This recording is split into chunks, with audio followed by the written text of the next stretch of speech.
million in federal CARES stimulus funds, I stressed that the money would go where it was needed the most.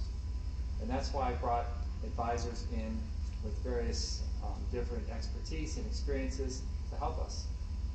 We provided more than $2.5 million to various community agencies who will distribute food in St. Louis County. We have set aside $17.5 million for small business relief grants, and we're in the process of awarding those right now with the help of the County Council. And we are asking residents in the most vulnerable parts of our community to help us spend $7 million in federal CARES Act funding on community health care services. This participatory budget model is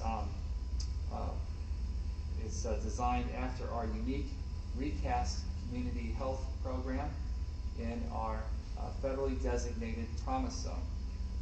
This initiative focuses on violence prevention, youth engagement, peer support, and mental health. The participatory budget process will be built into more programs in county government moving forward. But this concept incorporates voices that are not often sought in decision-making process and really empowers our communities. For this $7 million allotment of CARES Act fund, we've asked 69 residents in targeted areas to complete a survey to help us determine their health care needs. And some of the survey questions included, what barriers to health care have been presented due to COVID-19? What barriers to accessing health care are already present in your community? What health care services have been disrupted? And what are the greatest health care needs at this time?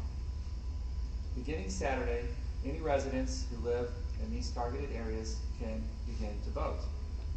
Some of the items on the ballot based on the survey includes expansion of COVID-19 testing in high trafficked areas such as grocery stores or churches, more PPE, including masks, gloves, more cleaning supplies, hand sanitizer, transportation services to medical appointments, coverage of co-pays or deductibles, and technology needs such as hotspots or tablets.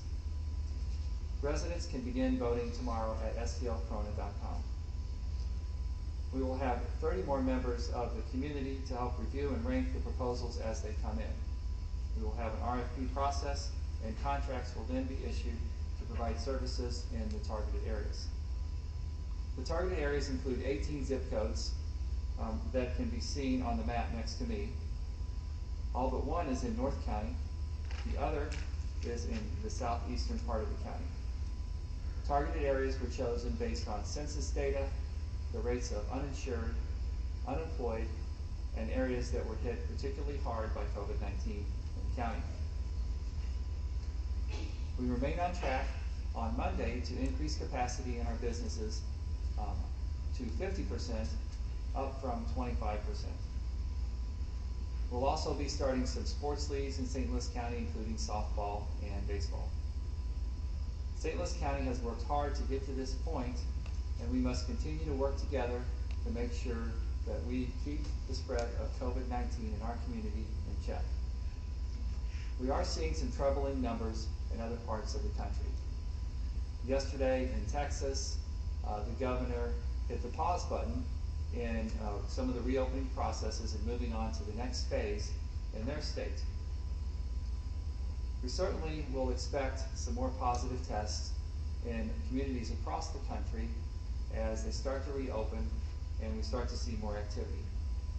But large increases in numbers, large increases in positive tests for COVID-19 are evidence that folks aren't following the social distancing guidelines, aren't wearing a mask, aren't participating in frequent hand washing and other precautions.